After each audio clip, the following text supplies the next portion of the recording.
What's up, everybody? Welcome back to the channel. Today I turned this dirty TT-01 back into a brand new kit ready for somebody else to build.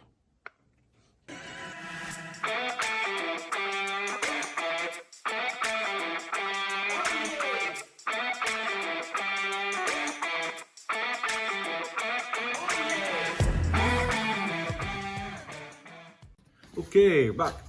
So I wasn't going to make a video about me tearing this apart, cleaning it up, and then rebagging it, but there's actually quite a bit of content there. Content being that you'll see me scrubbing plastic parts.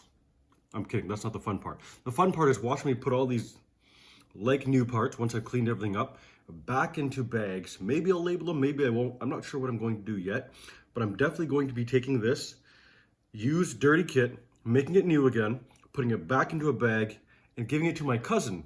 My cousin actually wants to enter the hobby industry, but doesn't know where to start. So I thought, you know what? I've got a lot of kits and a lot of chassis that I've picked up on my journeys. I haven't touched this one yet. So might as well tear it apart, clean it up, bag it up like a new kit, and send it over to him. See if he'll have any fun building.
And that's the end of the video. Thanks for watching, everybody. See you next time.